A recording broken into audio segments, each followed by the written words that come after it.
Yeah, because I don't want to take up more time. I feel like, mhm. Relax. All right, good evening, those of you joining us online.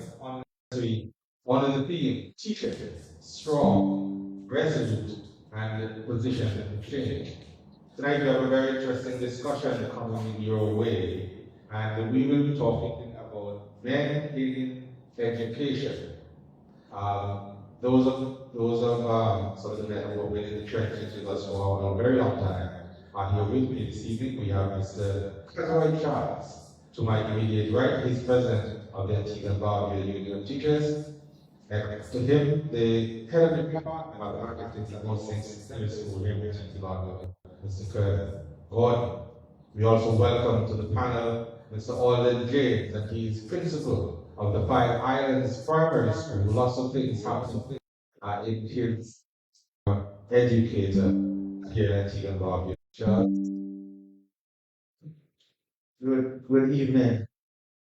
My name is Joshua Charles, and I've been an educator since 1999, some years ago.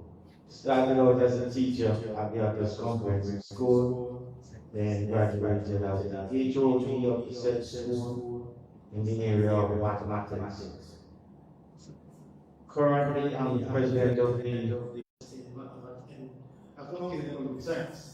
Presently, as the HOD, I am also in a management level where we look at different aspects of the school. Good evening. My name is Alden James. I've been an educator for just about 22 years thereabouts. You know, I'm at this stage, not this stage, the memory is not the best, so I forgive me. We got as things are and make the best of it. Also from the Civil Liberties Academy. I've been in education for 16 years. And it has been an interesting journey. And as we go through this evening, I'm sure we'll. And I would have served as head of department leadership for young men, and not only our young men or men in teaching or male in teaching, but also the females in teaching as well.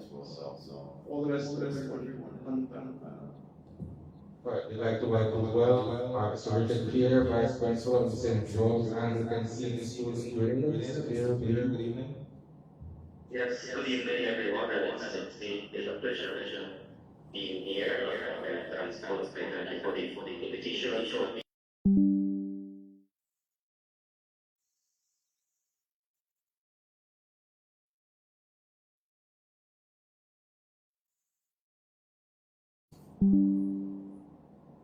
It's been. I'm looking for Mrs. Smith. Are you with us? Are you with us?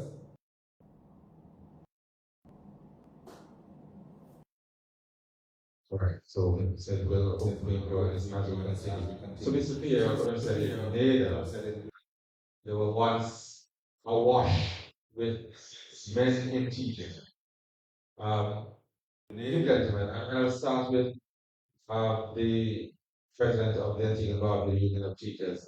What attracted you as a young man to teaching, and is it still attractive?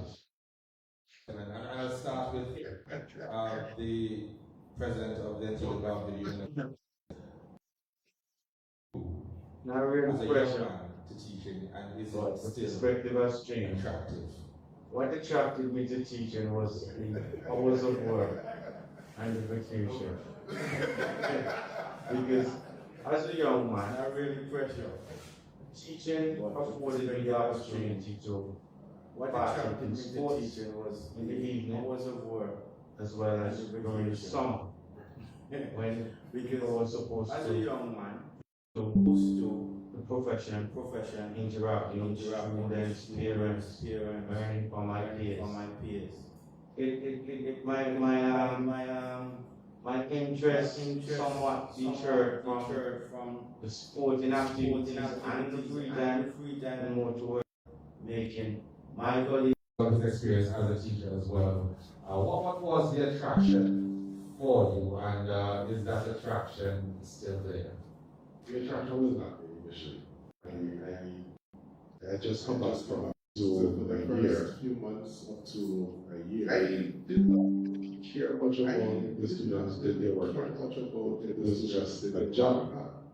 However, as I became more aware of young people, I've been aware of young people. Now I've been dealing with young people for a while, but nothing that You start to understand what's really happening with these children. It's not just them not doing their work, there are reasons why they're not doing their work. And I was at the general secondary school at that time, and I started, and Jennings was saying, let's see how best I can help them. And it was then I found the love for teaching. Then I moved on to become a teacher training. And after coming back from teacher training, I went back to junior secondary school, and my eyes became open. So what I was going to do was not in the school, but not in the children, the system. And that started to annoy. Because there's so many things that we are asked to do but can't do because the system isn't providing the resources to do that. And so then I had to become crazy as a teacher. Because Of primary school principal. They go I was called pre-service training for the summer, and by September I was in my master classroom. Fast forward to 2008, after teacher training, when I was transferred to Winnipeg Primary School, and I was exposed to the many issues that they had there at the time. These grades are not really group education, and I realized that I made a big difference. And I 8 years that I was there, still a student very close to my heart. Exit strategy, I don't know about that. I'm already in too far. And I'm having issues. Decide for your mental health, it's probably not in terms of education and trying to exit. Quite happy with That's wonderful. We will go to Mr. God. Background came from teaching. My mom and a few cousins are teachers, and that's all motivated me to get into the profession. And being able to help the young ones, being able to introduce them to interesting things, particularly as we know mathematics is one of the subjects that is very challenging. And we need persons who are qualified. We need persons who love the teaching of mathematics to actually impart the knowledge of mathematics. So when I came back from university, applying for the Ministry of Education, for transfer, I was actually working in the clerical department, help actually. And I applied, and I was told to come to the ministry as my other colleagues as stated. But I was asked to sit in for a teacher, and I would have to be called back to the ministry for a technical position, being that my degree was public science and government. And I'm still waiting on that call. I'm still waiting on that call. Never get the record.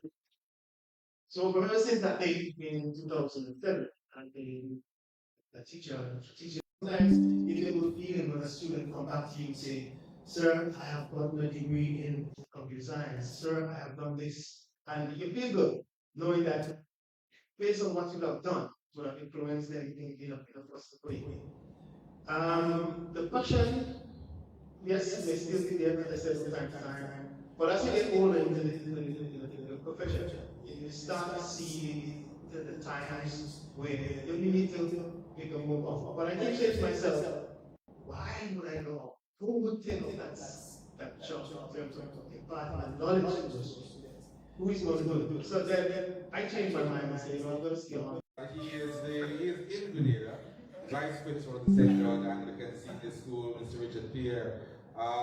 What attracted you at first to teaching, and is the attraction still there? So at first, are you hearing me? We hear you very well.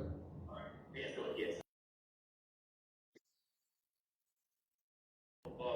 Of prominent males who made the profession look like an attractive one, and I wanted to be at some of them. And there was also the case of the holidays. The holidays look attractive. So when you have your summer vacation, your Easter vacation, your Christmas vacation, that was an added attraction to being a teacher. And on leaving college, there was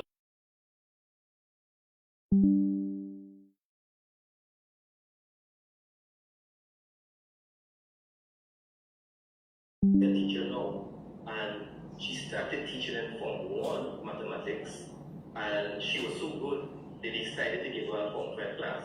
And then she said, "Thank you, Mr. Pay, you had a very, very good impression on my child." And these are the things that, along the way, that keep you in a profession.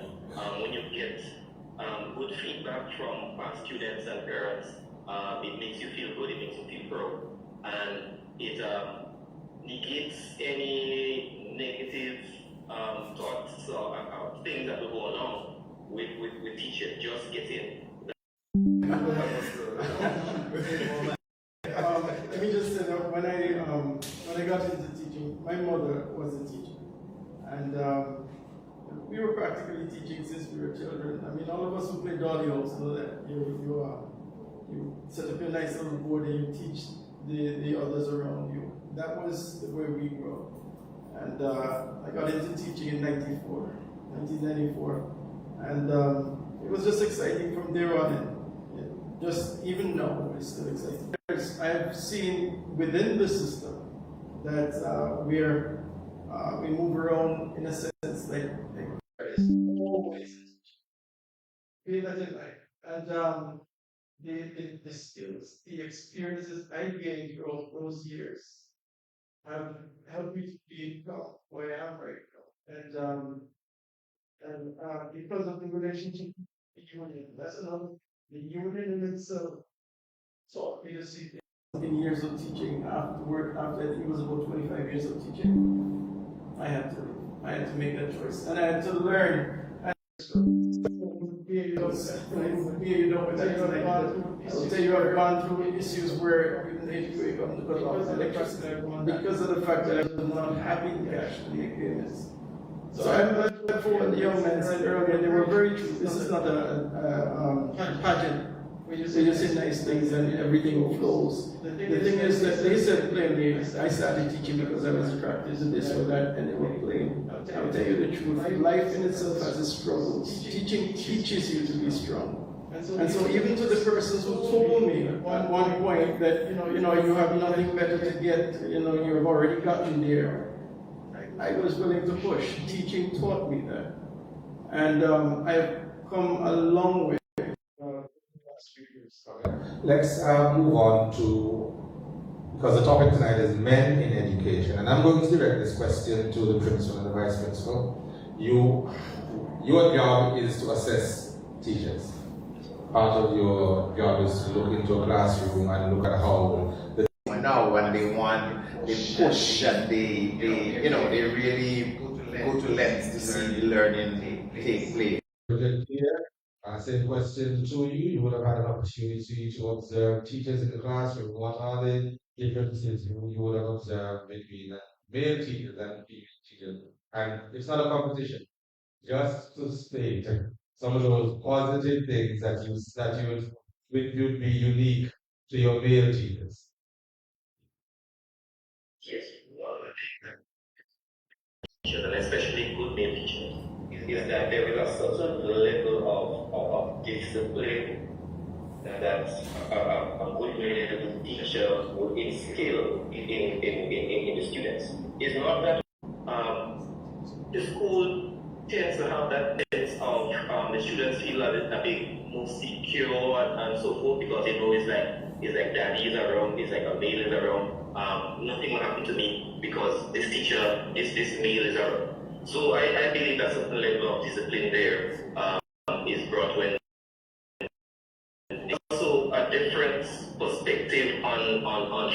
excitement. So, especially for the boys.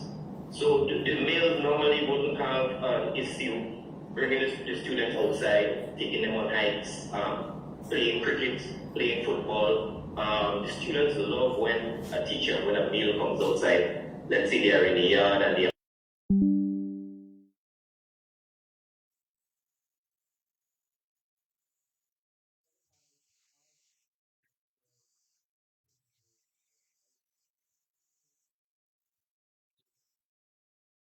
Is recognized is authenticity.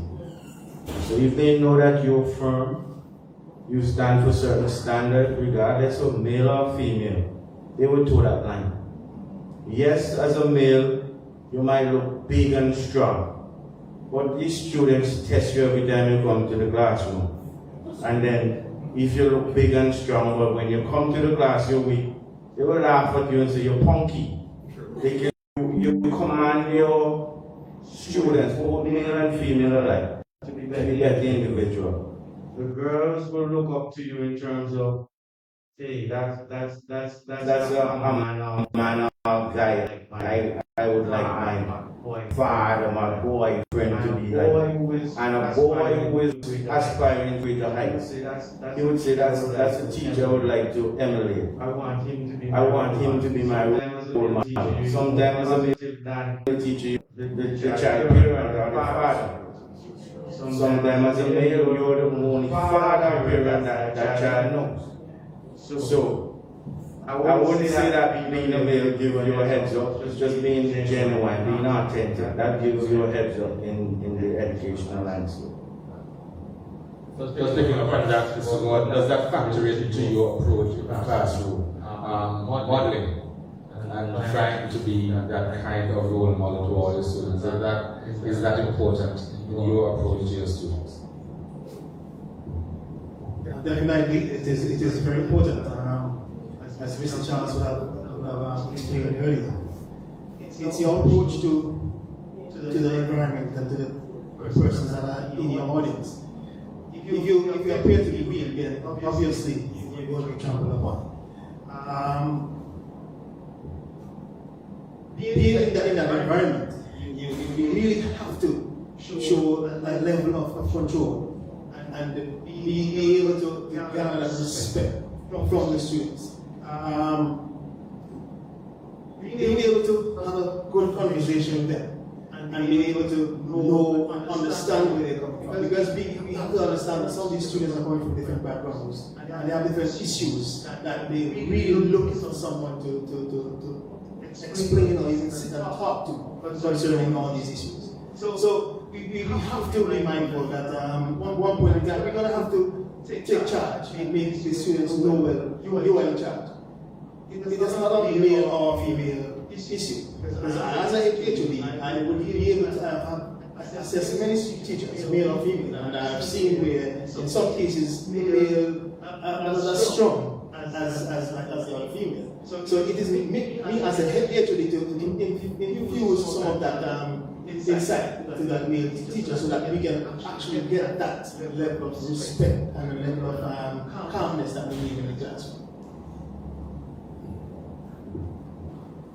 All right, Charles Housen, let me bring you in here now. And when you look around the profession here in Antigua and Barbuda, do you see a number of young men your age or around your age that makes you comfortable that the profession will still have the much needed male presence that it needs in the years to come? As anecdotal, not necessarily scientific. The answer to the long and short of that is no. It's definitely some serious around that question. Because you speak by asking what attracted us to the profession. Right now, with how the economic landscape is, anybody who is looking for a job will not be looking at teaching for a job because it does not pay. It does not pay as much as other fields that would have a male wanting to do that. So people my age, unless you've been in it for at least how long you've been in 16, 17, 20 years, No. It's just not attractive for them. Then, when you think about all the stresses that come along with teaching, that is another turn off for them. They see what you have to go through, just like what Mr. Charles and Mr. Baldwin said. If you really want to be able to teach, you must be in touch with the understanding that children require the attention. It's not just coming to work, and like I said in the introduction, when I started, I did not care much about what was going on with the children.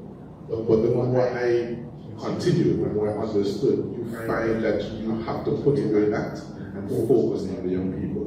Not a lot of males right now want to do that. So in thinking about teaching now, if they're not already in it, no, it's not going to be attractive. All right. For those of you just joining us, my name is Sam Roberts. We are here with Mr. Kazoy Charles, President of the Antigua and Barbuda Union of Teachers, Kurt Ward, head of department at the All Saints Secondary School and member at large for the Antigua and Barbuda Union of Teachers, Mr. Alden James, Principal of the Five Islands Primary, Perth Housing, we have just heard, teacher at the Global Richards Academy, Craig Cool, former educator and in the virtual space, Mr. Richard here, Vice Principal of the St. George's Anglican Senior School in Grenada. Now, Mr. Pierre is really waiting here, and you will get a first crack at this particular question brought up by Mr. Housen, that teaching now might not be as attractive to young men here in Antigua as it once was. Do you agree with that? Or in your situation in Grenada,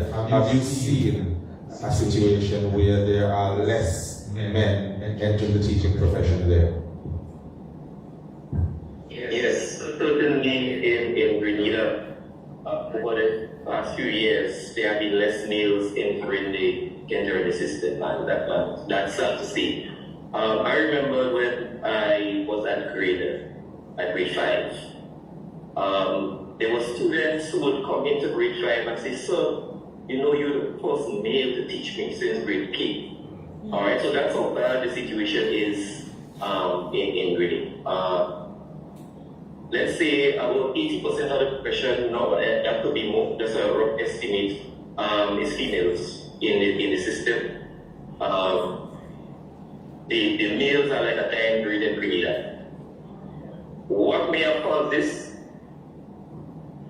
Maybe over the years, there have been other professions that the males would have been more attracted to and would have left for some more hands-on activities and so, maybe engineering or construction, a number of different professions that they would have been more attracted to. We don't see the males applying for jobs to be teachers as much as they do. Most of the applications that you would have would come from the females. I remember speaking to a few males who have left the profession, and one of the things that they brought up was that it's just too much writing and planning for them. You know, as a teacher was plan, you have to write your list plans and so. And to some males, that sort of structure is they don't like it. I know one of my teachers, I have to always constantly, remind him, to do his lesson plans, write his lesson plans. He's a very good teacher. He will be able to teach a lesson, go in front of the class and do an excellent lesson. But then he will tell you, it's okay, it's all in the head. And I have to constantly remind him, yes, but for the accountability sake, you have to write your lesson plans and so. So that's one of the things I know that will have driven some of the away from the teaching profession. As to other reasons, I really can't put my hand at it. I know that over the years, the males dominate the profession in Grenada, but from year to year, it just gets on getting less and less until now. There are very few males in the system, and the sad thing is that when applications come in, you see a lot more females applying for the posts than the males. So right after college and so, right after they finish college, finish their studies, the males tend to go to other the jobs that are more attractive or probably more highly paid, maybe more exciting to them than being a teacher. All right, Richard Pereira, thanks for that. We'll toss this one over to the president of the Antigua and Barbuda Union of Teachers, who represents teachers here in Antigua and Barbuda. Does the numbers suggest, though, that there are less men present in the classrooms in Antigua and Barbuda?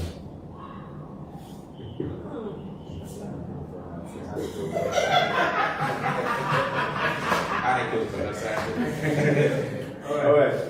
I would say yes. And I would have done some school visits, and for many of the schools I went to, there wasn't any male present when we were having the discussion. The better part of me wanted to say that they opted not to be in the forum where the discussion was held. But the reality is, male is a dying species as it relates to education.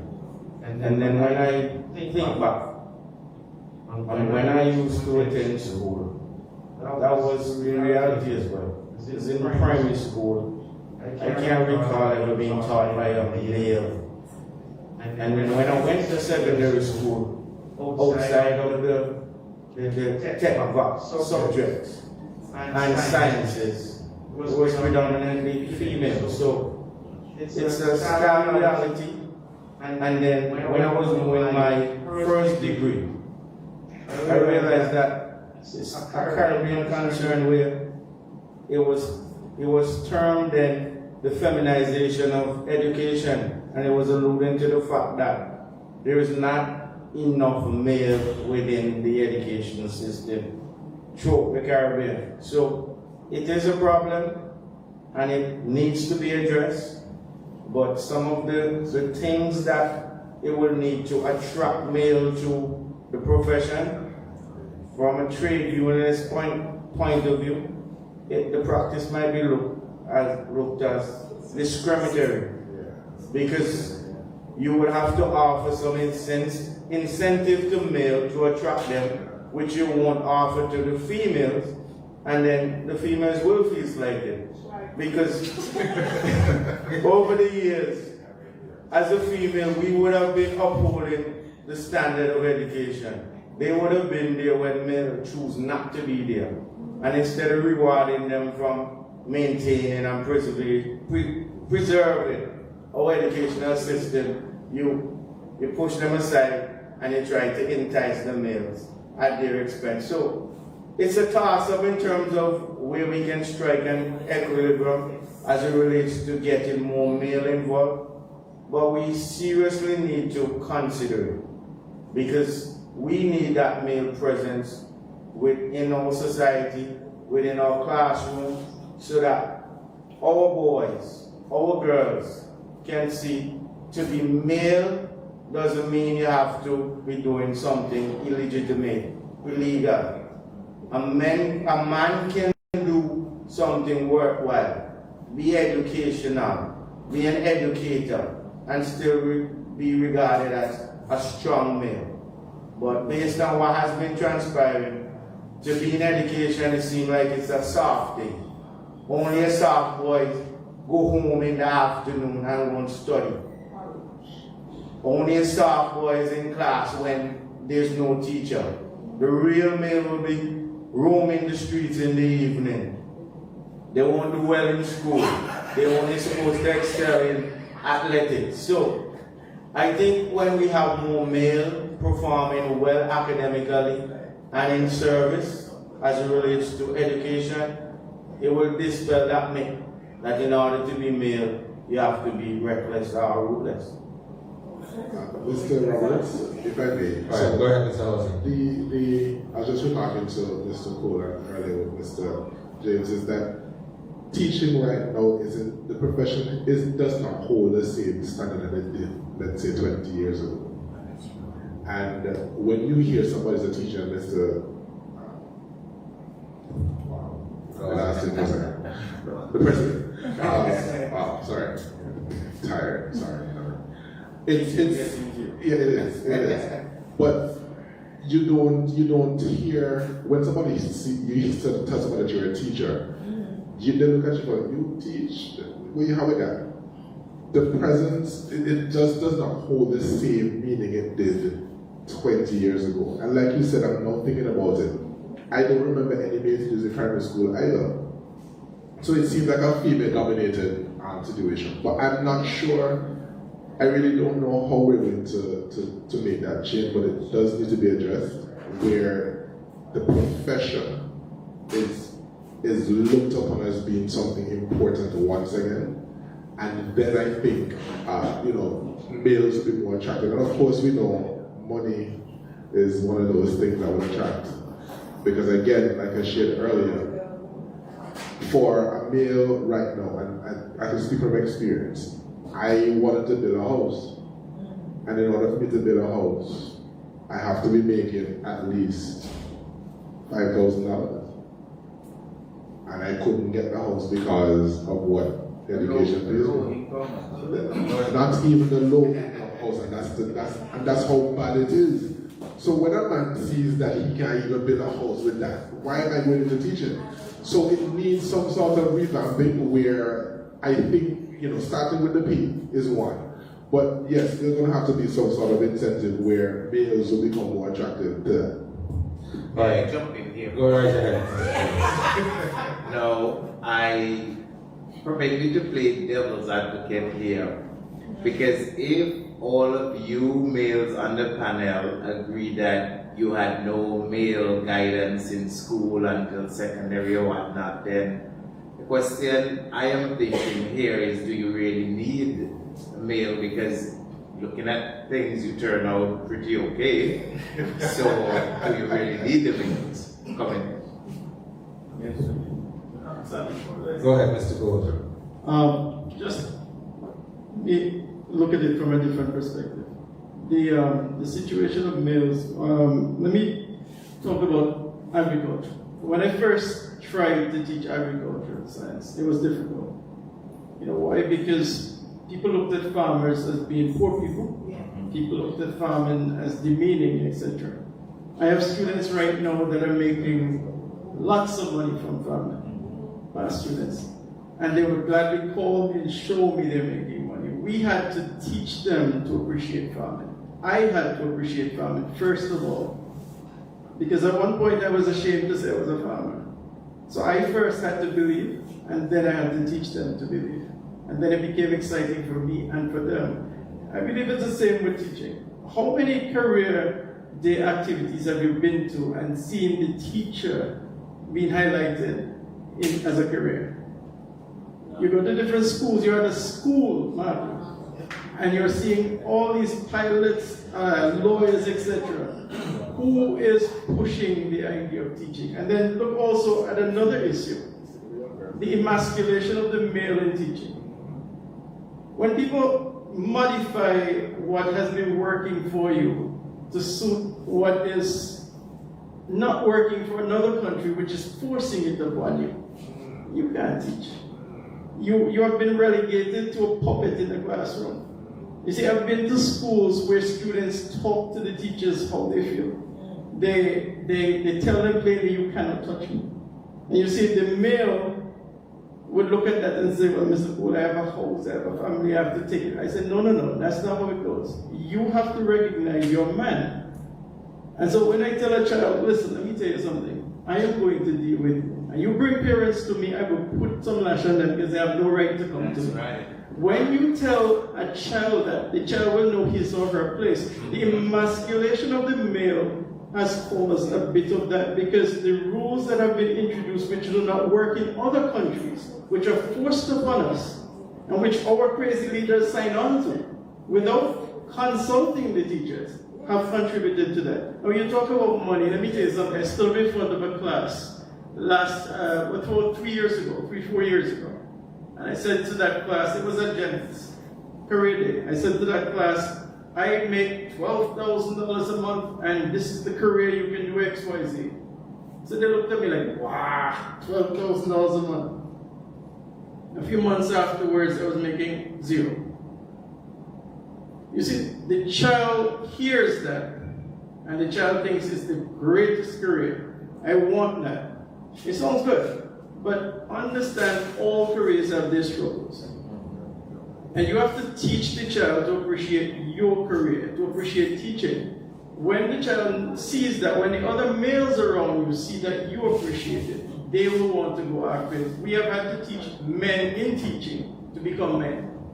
That's another thing. And that is, I believe, why we're here also, to encourage our fellow men to realize the need for them and the importance of them stepping up and taking over, playing their role in teaching. All right, so we'd like to welcome to the discussion Mark Smith. He's the principal of Monroe College out of Jamaica. Good evening, Mr. Smith. Good evening, colleagues, and how are you doing? My friends from across the Caribbean. We're fine, thanks. We're discussing men in education, and we're wondering what is happening in Jamaica, though, with men in education. We heard from Mr. Richard Pierre out of Grenada, who said that in recent times there have been less men applying to become teachers. Here in Antigua and Barbuda, we don't know if there's been a decline.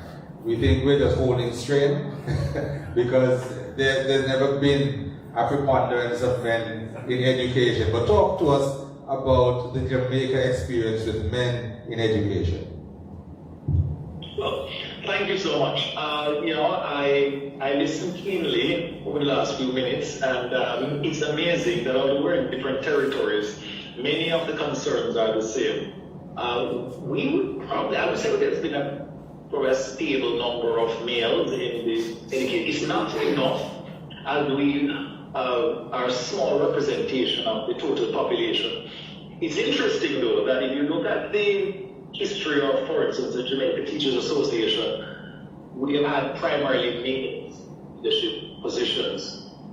And, I said to a colleague the other day who is a female colleague, and she was saying, why is it that males dominate the leadership roles? And I said, well, we don't vote for ourselves, so it is ladies that vote us in. So I do think that, for many of us that get into the space, we do make a difference, and we do have an impact on the operation. I believe there's some degree of misogyny, though, that is in the system, that we have inherited over these many years. One of the things I do know is that a lot of men do not find the profession attractive, primarily, as my colleague indicated, due to the remuneration associated with the profession. And I was speaking at a function the other day, and I said to them, I'm sick and tired of people telling me just how important, how valuable teachers are, how important a teacher was for them to get to where they are in life now, to be the great economist or financier or hotelier that they are. But when it comes down to valuing our work in terms of dollar value, we find that they have a difficulty paying us well. And I know in some territories in the Caribbean, teachers are paid reasonably well. In Jamaica, it's not the case. We have one of the lowest salaries when compared to many of our Caribbean colleagues. And that is one of a huge driving force behind the men not finding the profession interesting enough, especially in a country like Jamaica that suffers from a lack of strong male role models around our children in the formative years.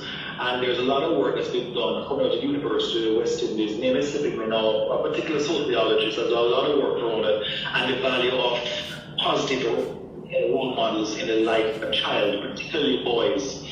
In a lot of our homes, there are single family homes, and I've said to them often that if you really want to help to fix fundamentally what's wrong with the country, we need to ensure that we build stronger and better boys. And I think a part of that solution is getting more males into the classroom, individuals that can add value and be that positive role model in life of many of these youngsters.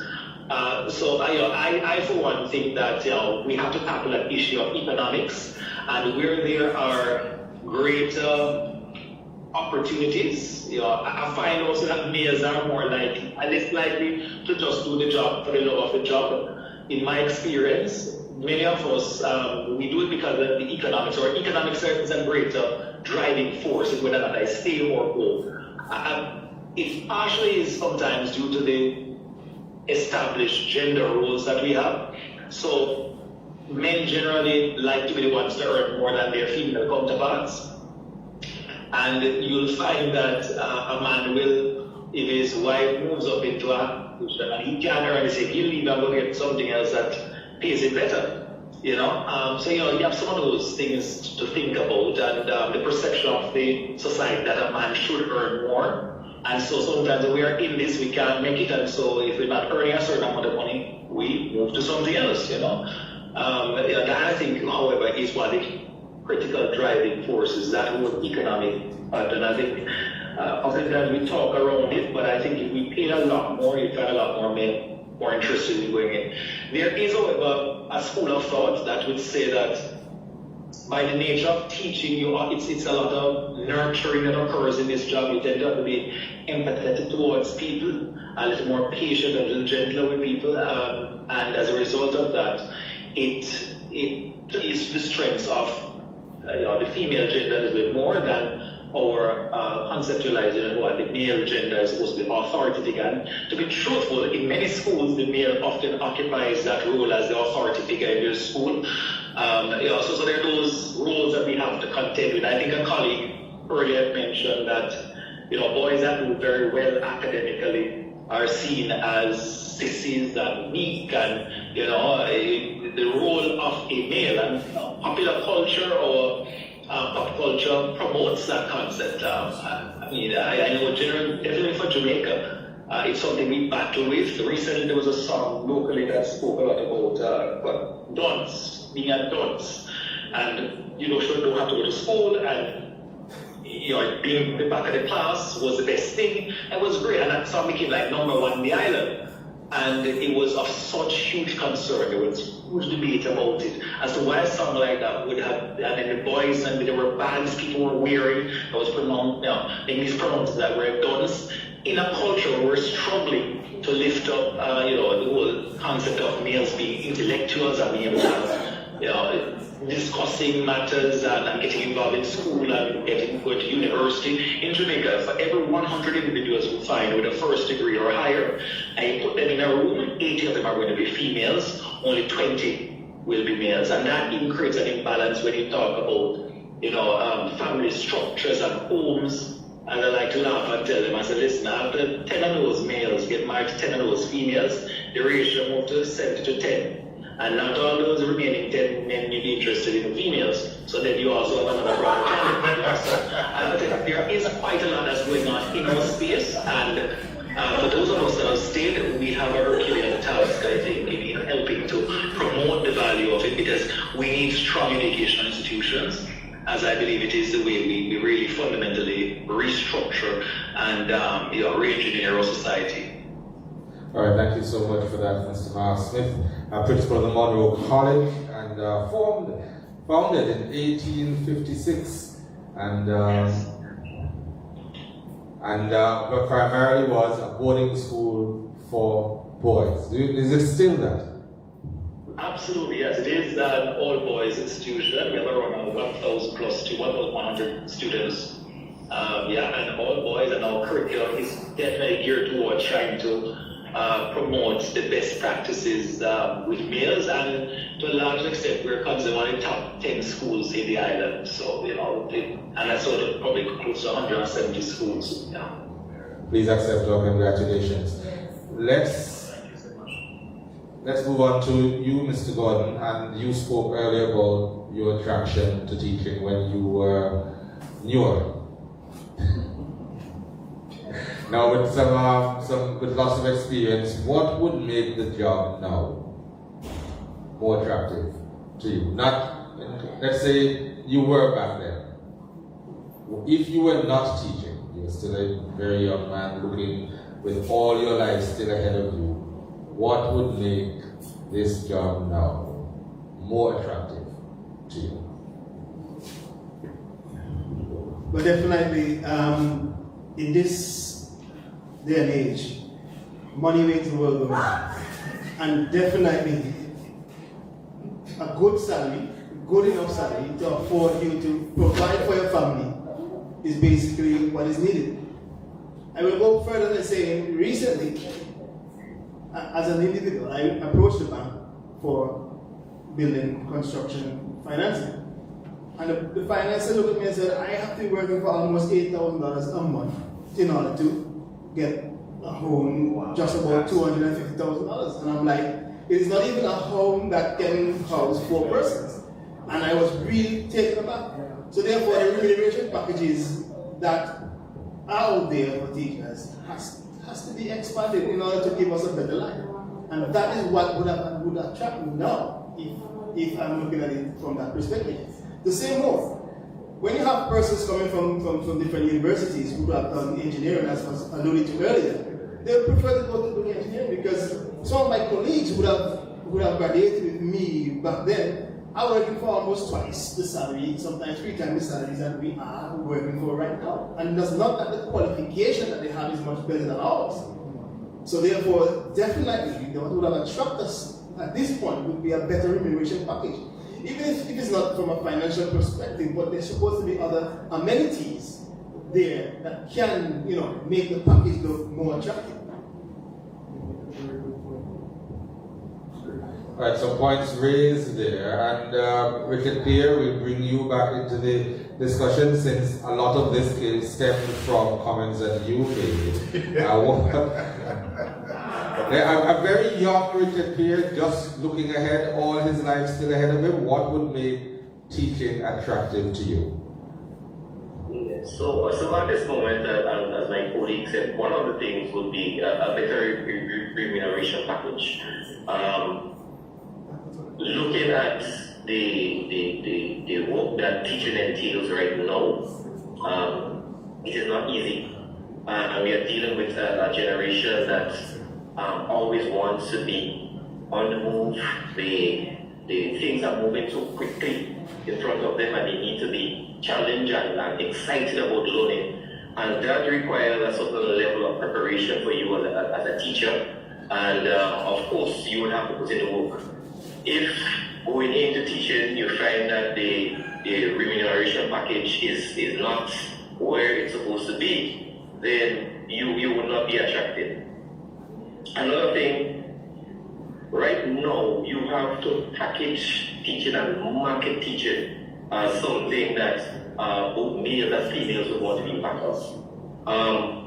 You cannot expect to get teachers and bring them to a course, also a pre-teaching course, and speak about writing long lesson plans and being prepared in the classroom with all these lessons and the normal lesson plans that we have to do, the outlines and these things. You have to go beyond that. We have a stage now where persons can easily go onto a number of websites, find lesson plans and modify it to suit. All right, instead of you writing a lesson plan from scratch. All right. So the persons who are trying to attract males and so into teaching, you have to sell teaching as something that the male will be excited about. And once that is done, and you pique the interest into teaching, then you're going to find more males coming into teaching. So the traditional way that you would have done, recruiting and having the pre-service courses and all these things, we may have to relook that. And also, the teaching profession has to be on par in terms of its remuneration package with other professions, so that we will get more of the male counterparts coming into the profession. All right, May I jump in here, Dave? May I jump in? Sure. Honestly and frankly, no amount of money could even get me in teaching at time like now. Could that happen? Like your package is being offered, listen, you would not be teaching. And that is just the reality. When you look at the so many options that are available, it would not be teaching.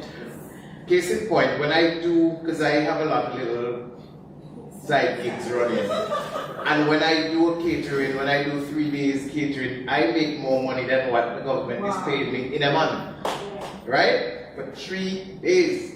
much less when I do 7 days, way more, it would not be teaching. And there isn't anything that you could sell me that could get me into teaching, and that's just the reality. And maybe that is why we're seeing so many men just are not interested, because when I drive to town, half the men don't even seem to want to work, much less education would not be it. Right. So let's look at that though, Mr. Charles. Is it an unrealistic expectation though to expect more men to be joining the teaching ranks at this time? Are we being unrealistic? Even though we might want to say it, is it an unrealistic expectation? Yes, it is. But if we were supposed to delve deeper, research have shown if persons are paid above market and you ask 10 persons if they are rightfully compensated, most will say no. But that's not a couple to admit to the fact that the remuneration package as it relates to teaching is inadequate. It is. That's the reality, that's the truth. However, with the profession as well, if you're asking persons to forego being adequately compensated, there should be alternative, like what my colleagues would have suggested. There should be career pathways so that, yes, you forego getting X amount of dollars. However, when you come into teaching, you have an opportunity to grow professionally. And then there are other jobs based on the teaching profession, the hours that you are expected to work, that you can do on the side to compensate for that loss in remuneration. However, our present structure does not afford the teacher to do that on his or her own. For instance, if you have a male teacher who is serious about himself, who would like to advance himself academically, can he approach tertiary educational institutions on his own? Meaning, can he go that road without being provided a scholarship? And even if he's given a scholarship, is that scholarship sufficient to finance his education as well as deal with his role and responsibility as a male? If we are supposed to get men into education, I think we have to look at avenues like that so that persons can develop.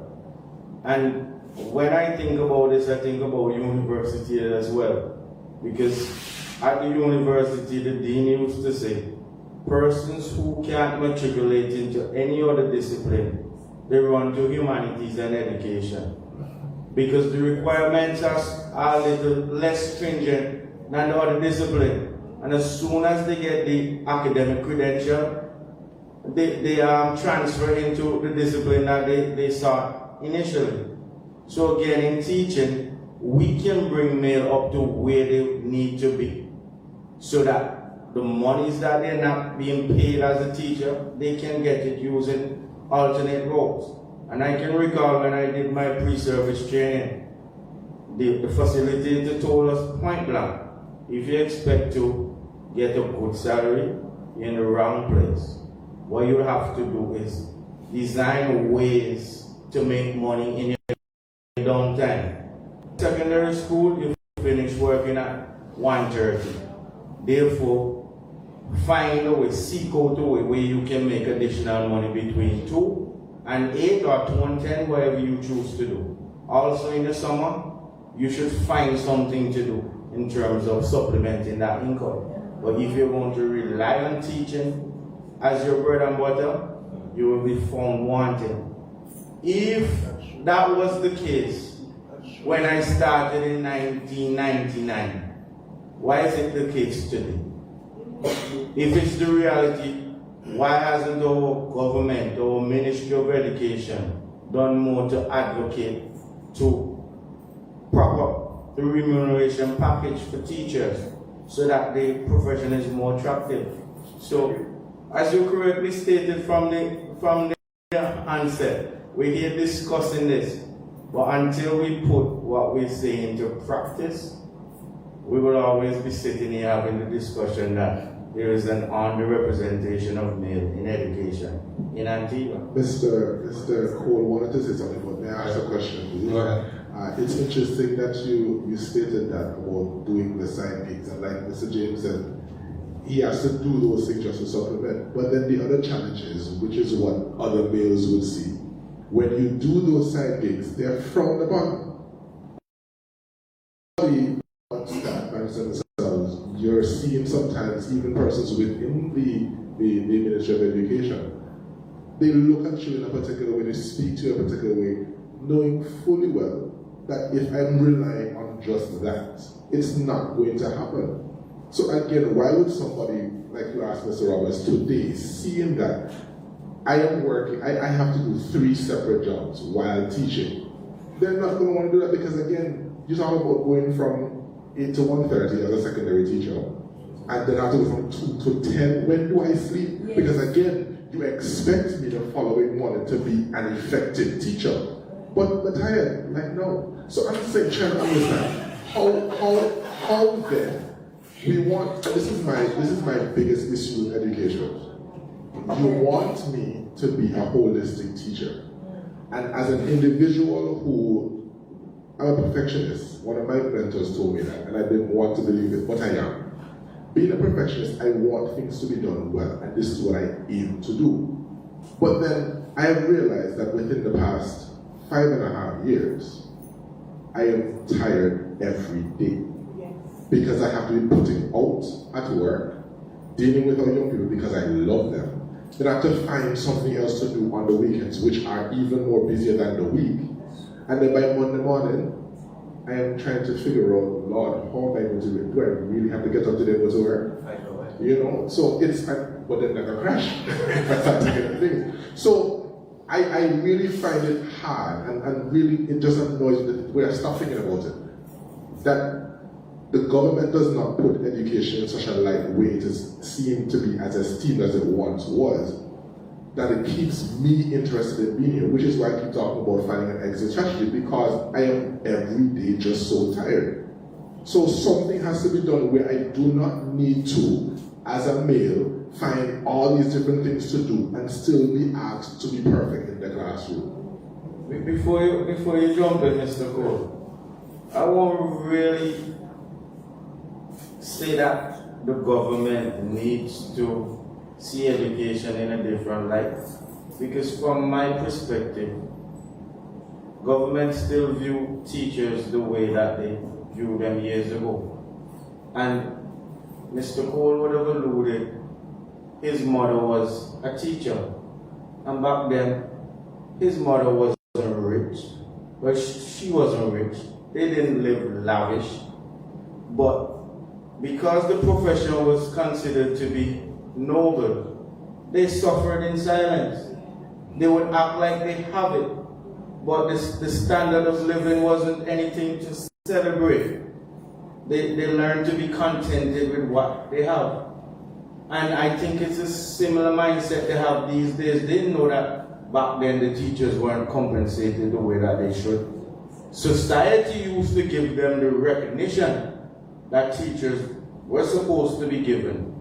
And that gives the teachers some sense of pride to go on and continue with the struggle. But what we're seeing now, it's a deterioration as it relates to recognition. So the present-day teacher will look at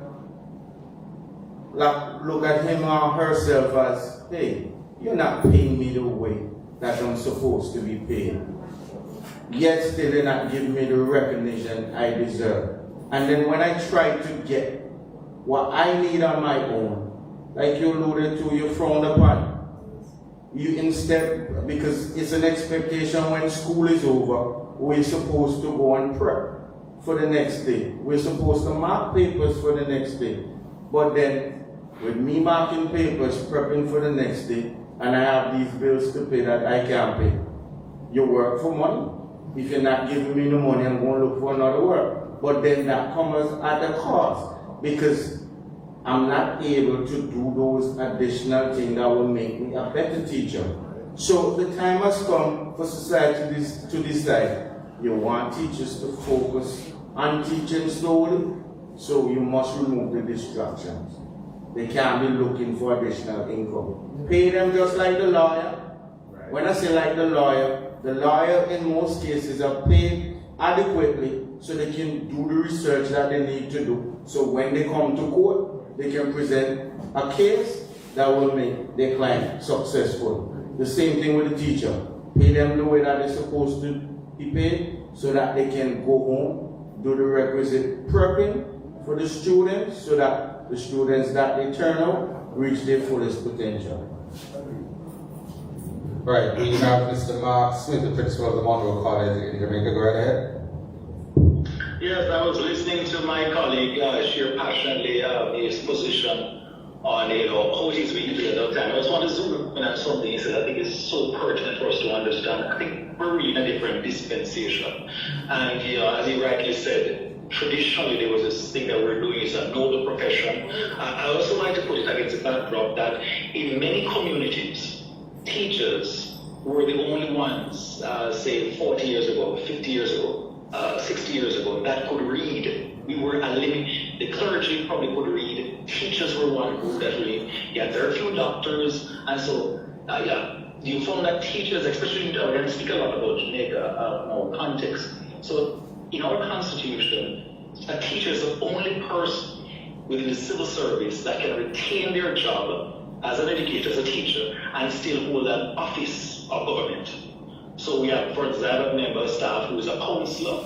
We have had persons who are MPs, and they carry out those functions while they're still holding their teaching job. I tell you, it can be very challenging, but it was that level of respect that was given to.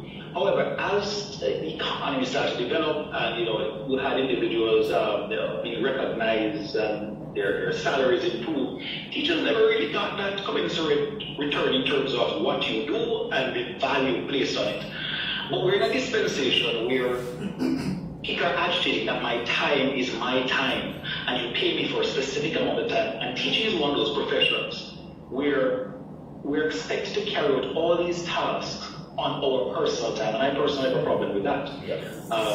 Because it's not as though we're being paid that value. In Jamaica, a few years ago, probably well over a decade ago, we had a reclassification, it wasn't reclassification, it was a realignment of salary, revaluing of 80% of what the market had for a degree. And an argument would be, when are we going to get 80% of it?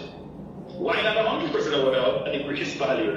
And they were saying, but teachers, you get a lot of holidays, and they were using those type of things to say, if you think about the amount of time we spend in carrying out various tasks, related job, a person working in the bank, they often are not going home with bank work. When they finish at the bank, they usually are finished at the bank, or they'll work later at night if there's something that's to be done. But for teaching, there's this expectation, doing lesson plans, doing the whole most of preparation related to your job, charts, whatever else you have to do. You should do that, set exams, and do that in your personal time. We pay for X amount of time, but all those other things you must take out of your personal time. I think the time has come to have that type of discussion. Because in the States, we visited, Sharon and I were a part of a delegation, a peer, I believe, that went to New York, and you could hear where whenever teachers were asked to do things outside of their work hours, they had to be compensated for it. And I think that is where we need to move towards. In the UK has had a massive, exodus of their teachers, their homegrown teachers, from their classroom, and they're scrambling to try and fill that gap. One, it has been that the student behaviors have become intolerable. This is terrible, intolerable, the behavior of the students. But equally, they're dissatisfied with their compensation. And it has created a terrible cocktail where a lot of the teachers there are pulling their services, going into other fields, and the pandemic created a massive shortage of labor in other areas that teachers being qualified were able to go and pick up those other jobs. And they've had to then turn to developing countries to help to fill their shortage of teachers. The US also has a similar situation. One of our educational leaders here once remarked when he went there and saw what the teachers were getting, that America knows how to treat teachers well. That's why he's there. And I said, I had to go out and say, no, you are misunderstanding. They don't know how to treat their teachers well. And that's why you got the opportunity to go there. It is only because I treat our teachers worse. And so I know they're not treating their teachers so well. It is better than what we are being offered here. And as a result of that, it continues to prompt a massive exodus. And we have had a very vociferous conversation with our Minister of Education, restating that at the end of the day, you cannot build a world-class system of education, which is what the politicians like to banter about all the time, that we are in the midst of transforming education system, building a world-class system. And you cannot do that on a revolving door model of education, where people come, stay for a year, 2 years, and you're just not going to build that level of mastery. And it's something I talk about a lot, that it takes Marzano, eminent researcher, talks about taking a work of your own 10 years to build your mastery in your craft if you're diligent about it, and you really focus on building your capacity and your pedagogy. And the reality is we have just not taken a lot of time and effort to ensure that teachers are at the point where they are adequately compensated. We want to focus on a distraction of eking out an existence, and you can focus on, ultimately delivering the highest standard of education possible. So I totally support my colleague in that regard. All right, thank you so much, Mr. Smith. And gentlemen, we are out of time. So I'll start with you, Mr. Cole, your final words on this discussion, men in education. And we'll come right back and we'll have the final word with our president. Go ahead, Mr. Cole.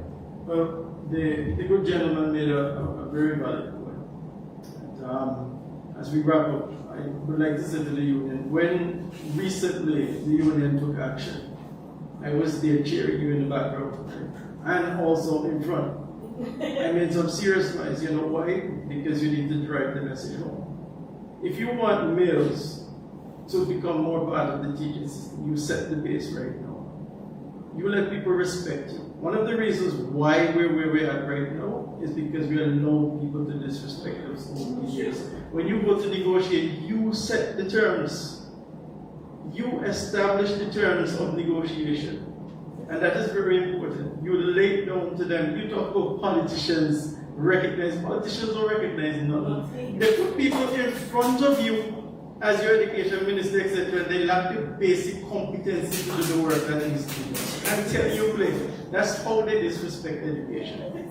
So with regards to males, if we're going to attract the males, those males were already there. I said, hold on, be strong, press forward. If you want to attract males, step up our game within education, push to encourage the males to want to be a part of education. Let them respect you.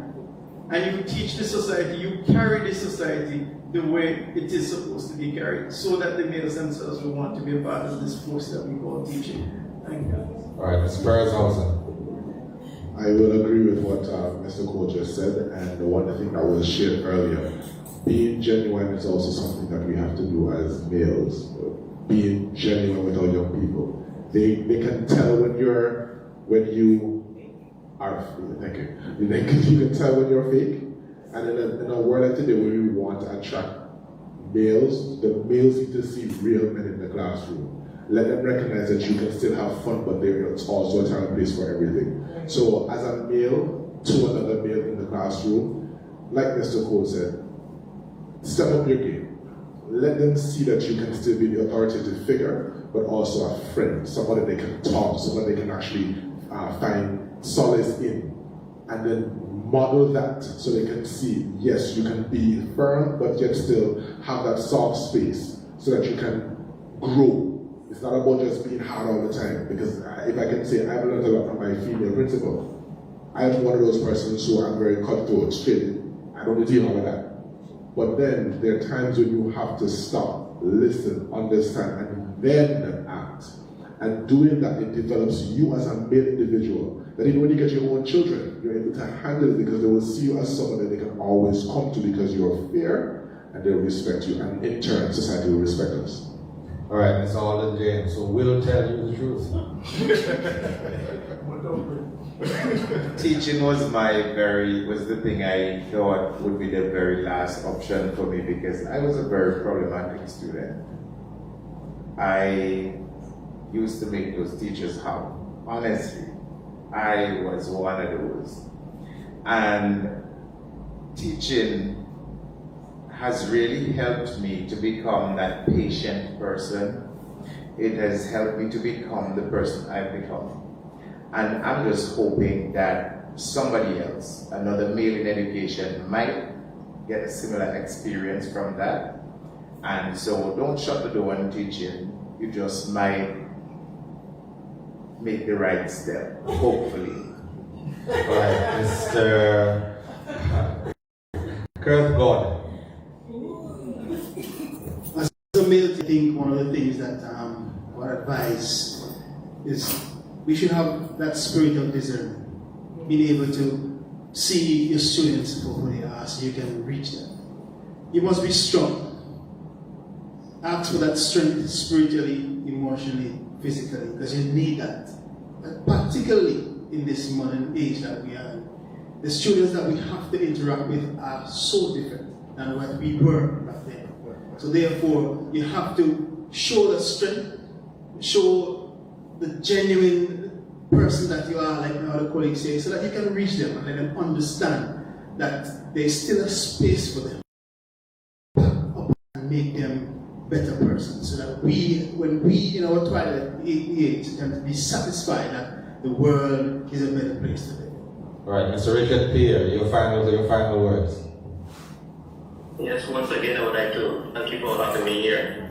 I must say that if we don't seriously arrest this situation where we have an exodus of males from the system and by extension the experienced teachers, because we are seeing a lot of experienced teachers just wanting to give up. If we don't look into that now, then we are going to have a very damaged education system in the future. There is room for males in the system. The males in the system would help the system a lot more, especially for the young men who do not have that father figure and so on, who will be going through their different problems and there will be this male presence in the school. We really need that.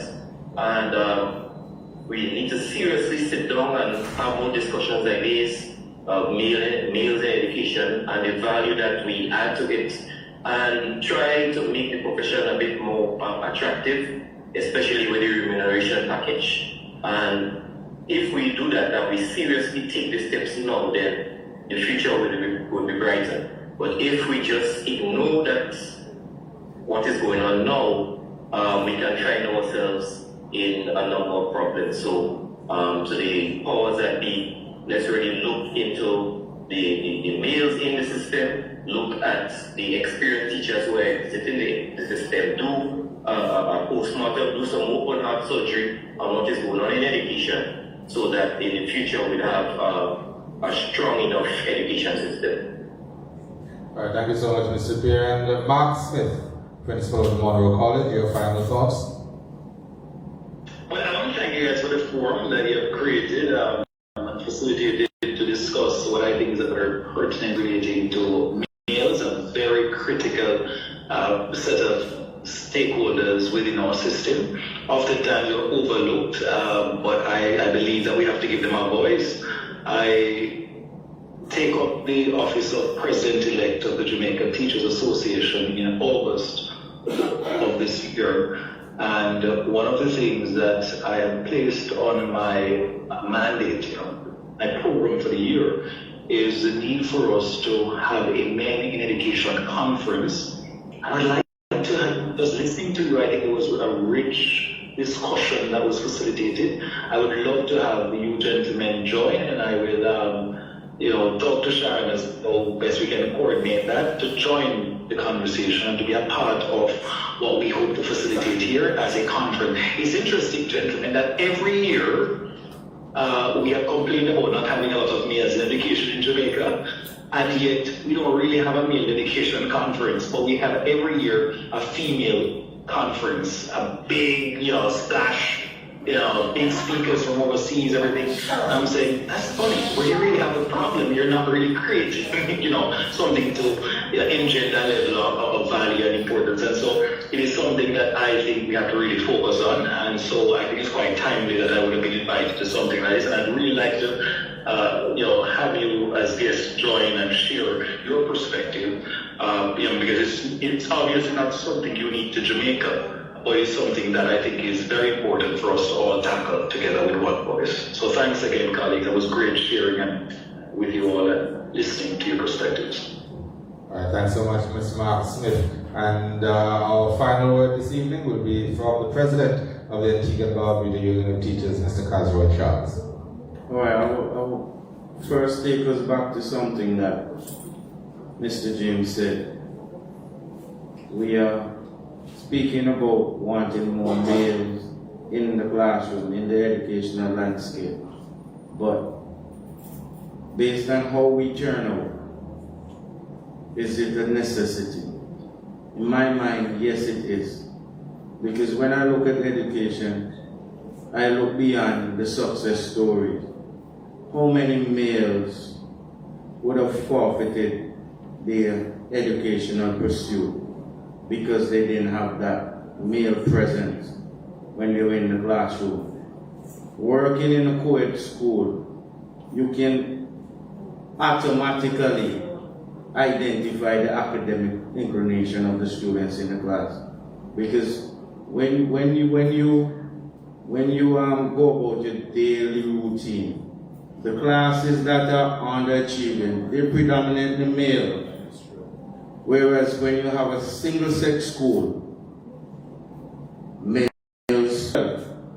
Mr. Roberts can say he has a class at grammar school where majority of the students have an average of over 80%. They're males. So it shows potential is there. However, the presence of a male is lacking because there's a psychological thing going on in the young student mind. And as I sit here, I wonder if we can trace it back to slavery. Because if we were supposed to examine our conditions back then, who were doing the nurturing as it relates to the younger population? The females, because the male, they were in the field most of the time. So we were acculturated in male being absent as it relates to educating our young. And can we say, based on that tradition, we have transitioned to a successful society? And the answer to that is no. So if we are supposed to break the chains of slavery, we need to get male back in we need to get male operating in the manner that they were designed to operate, and not some subpar standard. So, in closing, we won't fix it overnight. However, the struggle continues, the struggle is real, and based on Mr. James and my other colleagues' passion, we will get there, one step at a time. One dumpling at a time. One dumpling at a time. And they're still very passionate.